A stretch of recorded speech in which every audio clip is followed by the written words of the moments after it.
Hi there, it's Father Matthew. I was reading something today about St. Padre Pio, and the author spoke about how one of the things that St. Pio would often do is ask people to send him their guardian angels on particular days that were significant for St. Pio. And apparently among his many gifts, he had the ability to perceive or sense when those angels were present, because people he asked to send him their guardian angel often would receive a letter of thanks after the day that he had asked them to send him their guardian angel. It's got me thinking a bit more about guardian angels. The Church does believe that each one of us has a guardian angel. In fact, in the Catechism of the Catholic Church, in paragraph 336, the Church tells us that each believer has an angel standing beside him as protector and shepherd, leading him to life. This guardian angel's entire role and mission is to help you and me get to heaven, to help you and me achieve the holiness that God desires for us in our lives, to help you and me do the will of God in our lives. This is a really incredible gift. Our guardian angel really is our truest, and best friend. But I'm willing to bet that, much like me, you probably don't spend a whole lot of time thinking about your guardian angel. When I was a kid, I learned a prayer asking for my guardian angel's protection before I went to bed. It's probably been 3 decades since I've even prayed that prayer. And I would love to say that I've thought about my guardian angel since then, but probably haven't thought about my guardian angel nearly enough. Anyway, this practice of St. Pio and this time of COVID-19 pandemic that we find ourselves in right now has got me thinking of 3 ways that our guardian angels can help us. The first is that there's some real dangers during this time. There are dangers to our physical health, and that there is a pretty contagious virus that's floating around out there. There are dangers to our mental health, as we're asked to be under stay-at-home orders, and there's a danger of social isolation.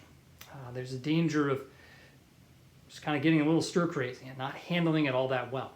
And then there are the spiritual dangers of just getting kind of discouraged, losing hope, losing faith, becoming kind of slothful about our spiritual life. Our guardian angels want to assist us. They want to guard and defend us from all of these dangers. So we should ask them for that help. So the first way is to ask our guardian angels to do, what God has assigned them to do, to protect and guide us. To protect us physically, mentally, and spiritually during this time. A second thing that can be helpful is that, much like St. Pio asked people to send their guardian angels places where they could not go, we can ask our guardian angels to go to places where the Mass is being celebrated, since public Masses are suspended in a lot of places, including right here in my diocese. You can ask your guardian angel to come to the Mass that I am celebrating and to bring back to you divine help so that your act of spiritual communion is even more fruitful. Guardian angels aren't susceptible to the COVID-19 virus, so we don't have to worry about anybody getting sick from this.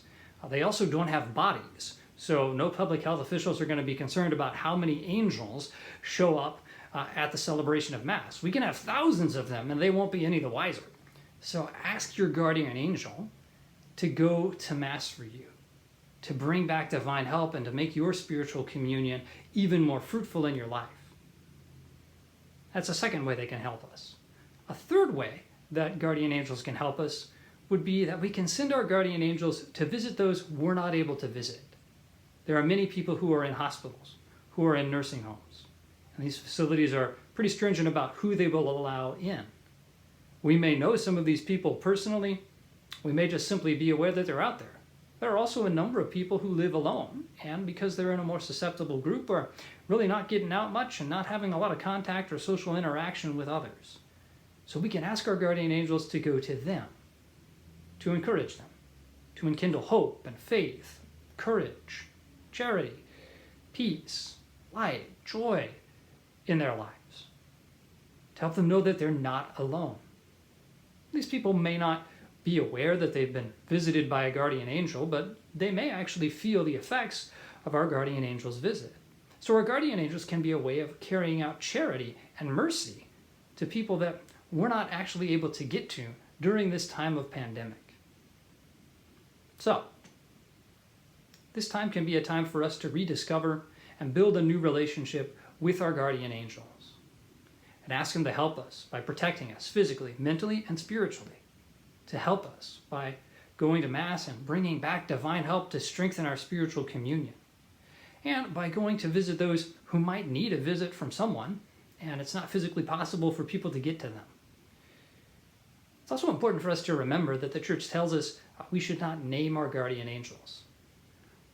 The names of our guardian angels are known to God alone.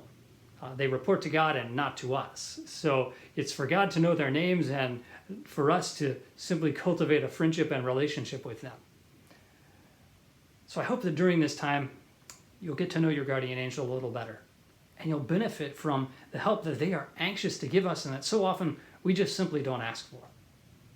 If you found this helpful and encouraging, I do ask you to share this video with others so that they too can benefit from the help that their guardian angels really want to offer them.